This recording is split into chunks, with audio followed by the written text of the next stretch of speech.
All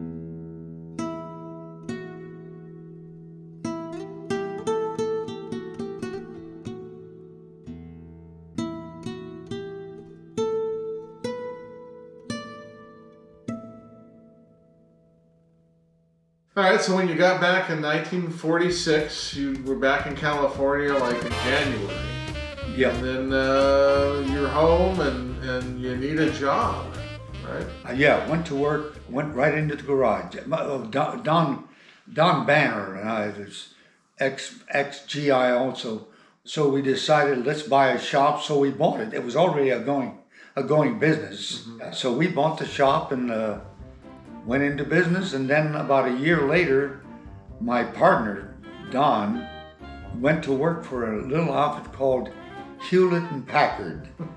They were just developing on Page Mill Road, and I advised gee, Don, it's just a little company here. Is that a wise move? And well, he said, I'll take my chances. Well, he retired from Hewlett Packard 60 some odd years later. But so I bought him out and I continued the shop. And where'd you come up with the name for the shop? Well, Don and I decided, we did that together. We said, what kind of a business do we want? Well, we said, we don't want to work for cheap, but we don't want to cheat people either. So then we said, hey, why don't we call it the Square Deal Garage? And it worked just the opposite. As soon as people read the name, they immediately thought, there's something devious about this. Right. Yeah, we're going to get screwed. Yeah, Square Deal Garage. To show you an example, we paid when we hired guys $1.25 an hour. But anyhow, they'd come in, say, I've got some experience in Cadillacs or LaSalle's. Hey, we need some help. So at the end of the day, you need me tomorrow? Yeah, come on in. We got and hand a $10 bill. And I had some of my students ask, Mr. Cortez, they didn't get benefits? The benefits, what do you... Yeah, different world, they couldn't... And I charged to the customer, their cost was $3.50 an hour. So if I did on an inline, like a Chevrolet, a 6-cylinder engine, if I did a valve job and a tune-up, which took about 6 hours, 6.5, it cost you $22. I had a slab out in front of the shop where if cars didn't go inside, they could go in, I could work out there in the slab. Well, one day it was raining, and a fellow came in, his car was acting up, and it's pretty heavy sprinkle. I'm out there and I got the hood up, and he's right behind me, I turned to him and I said, look, there's no point in both of us getting wet, So he turned around and went back into the shop, and then I felt there was somebody still behind me, and there he is with a cardboard box over his head. So I thought that was pretty damn humorous. I said, oh my God, this is, so I fixed him or whatever it was. And the other one was, I had to tow in a car, and the customer was in the car. Anyhow, I popped the hood, and it happened to be a Chevrolet 6-cylinder, and it had stalled completely. So I'm popping the hood, and he's there looking also, and he happened to say, gee, what's that wire there? Which happened to be the wire that had fallen off the distributor, which caused the car to stall. Right. But instead of saying, oh, that's your problem, I said, oh, I'll fix that too. And then as I went to get, I said, just a minute. I said, I'm really ashamed of myself. I said, you found your own problem. That's the problem. But at first, I didn't want to give him the credit, Right. And I remember my response, oh, I'll fix that too. Then I thought about that. I said, boy, how chicken shit can you be? A Square Deal Garage? You were upholding the idea. So I told him, I said, I'll tell you, garage. Sir, you found your own problem. And I apologized. I said, I feel bad. Yeah. Oh, no, so he gave me $1. I didn't want to charge him anything. Right. Oh, no, you could. And he drove away. So things you learn, it's kind of interesting. I remember one time I was out there in the yard in this spade, working on a truck, putting in a differential, a big job. Two fellows came up, and I looked at it, sir, or what with the franchise tax board? Yeah, and we like to look at your books. Well, well, we had a four drawer cabinet. Right. And what we do, we put our stuff in there in folders. Right. I said, yeah, just go to my office. And if you look at the bottom drawer, it's 1946 or 47 when it was. And those are our records. Well, I continued working on what I was working on.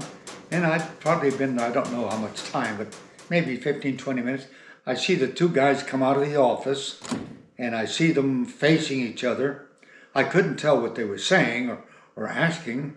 And then I see them turn their shoes towards the street, and they left. Didn't even come. Didn't even come over to me. So what do you think that discussion was? Hey, Jim, do you want to get in there? Let's get the hell out of here. Yeah. And that's it. They checked it off. Right, just we're done. Oh, yeah, I'd love to have heard their. Are you going to try to dig through that shit? Because we just there was really no debit credit, type thing. Oh. I would like to have heard their conversation. And they knew we were GIs, that we were X. Right. And I was building a car like these little vans they have today, with a cot on the side. It was a 1932 Plymouth, 4-cylinder. I wanted to go to Central America. And I built a nice little thing with a cot, and just like some of the things we built today. Right. And then a woman named Connie came along. Well, so she didn't want to go to Central America? Or? Wouldn't even mention it. So you first met Connie's family before the war. Oh, yeah, wow. I met them in the 30s. I met her mother in 1936. Right, when you were working in the cannery? Yeah. Her mother's name was? Anita? Yes. Oh, yes. Actually, interesting that I knew the mother before I knew the daughter. You know, with the tickets the women would have were like where you had a clipper that would punch out well, in a cannery, you've been in a cannery, there's a lot of nothing but noises and chains and cans at that time they were peeling tomatoes, and they'd fill these pans, and I'd dump them, and okay, you got three cans, and in spite of all the noise, it shows how you can focus on what you want to hear. So just for joy, I'd go click, click. Instead of giving her 3, I'd give her 2. Just thank you. I had 3.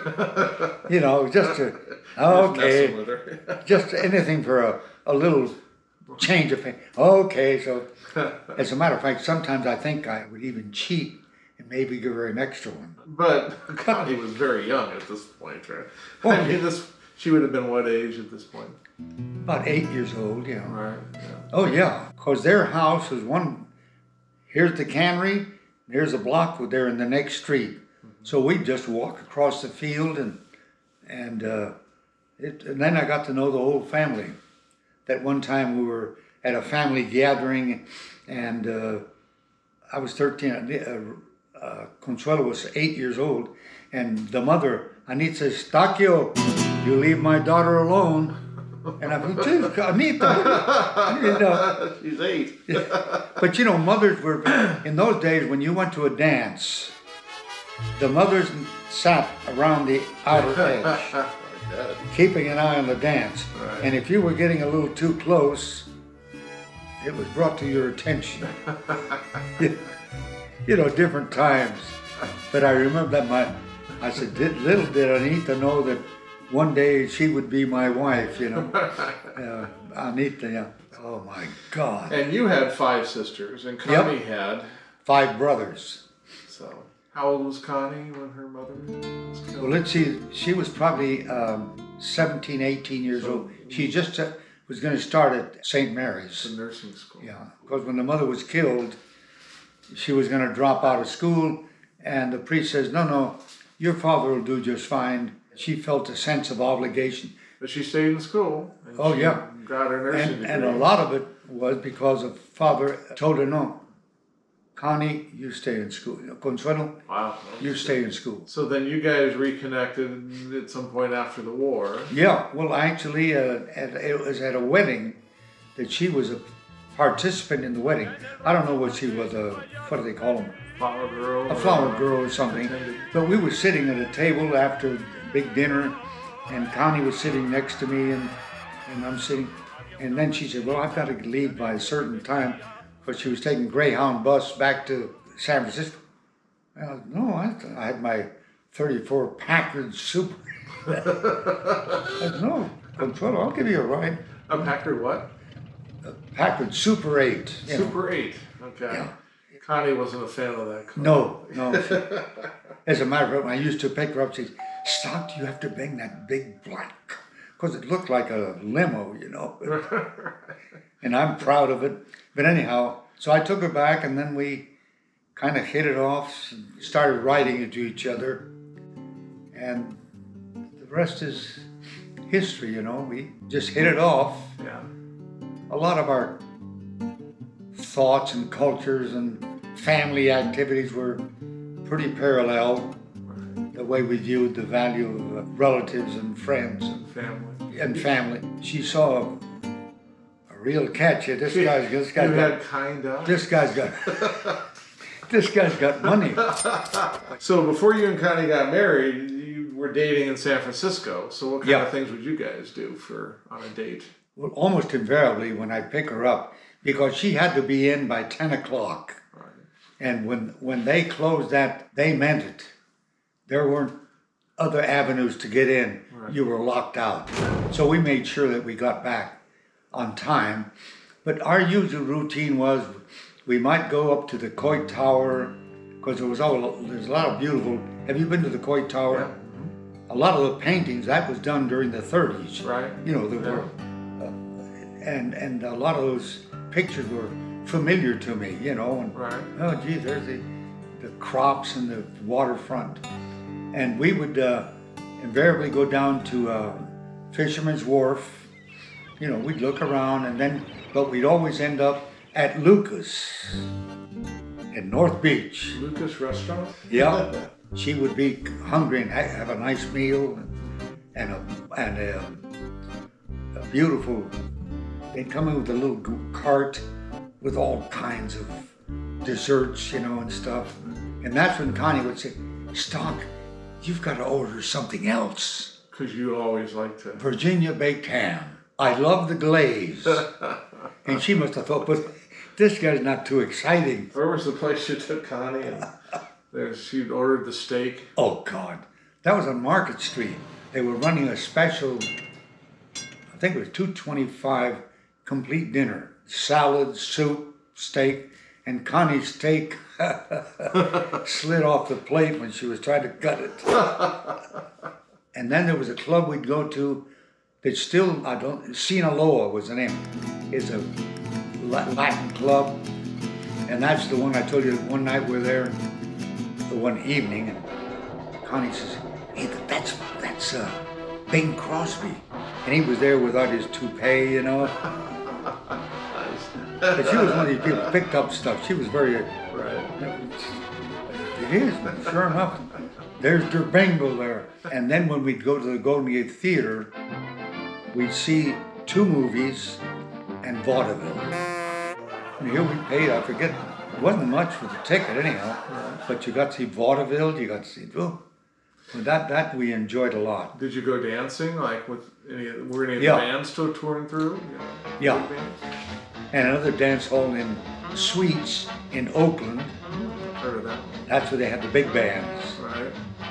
Glenn Miller and all these beginning kids. You started dating in 48-ish? Yeah. And you married in 50. Actually, probably at the beginning, we weren't going that long, but she saw a real catch here. This guy's got money. But yeah. Well, so you had money. You were still working at the garage. Oh yeah. Right. And then what happened? Sold the garage. Sold the garage. So. Actually, the funny part of it is my lease expired. So what I didn't know, or Donna did, when we signed the lease, is that it read that we had to clear the property. The thing of it is that when you sell your stuff, then people come in and, what do you want for that? What do you want for this? They'd make me an offer. Okay, I'll take some. So a guy that had a shop was kind of a jackass. He said, what do you want for that, son? Give me $30. And he said, I'll give you 25. I says, I'll take it. He said, no, I'll give you 20. And it pissed me off so much. Yeah, I remember he had coveralls on. I grabbed him by the back and got him to the crotch. And I walked out in the street. He walked him out. Oh, he was on his toes. But the interesting is I didn't pick up, not at that moment. I sold everything I had in the shop and nobody bargained with me. And I couldn't help but think, it must have been me taking that guy by the ass. You just don't negotiate that way. Right. You know, I'll give you 20 or 30. I'll give you 20, 25. Good. You know, work a deal, but there's no more bargaining, no more. Now I'll give you 30. Don't mess with him. He's not very friendly. Anyhow, we were married 61 years, and I was a fortunate man to have Connie was such an instrument in my life. As a matter of fact, I can't think of anymore. As I think of things that have happened in my life, I don't think I can ever say, you know what I did.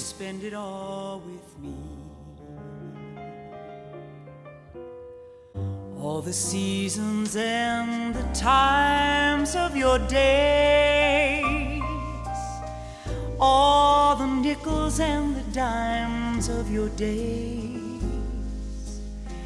Let the reasons and the rhymes of your days all begin and end with me.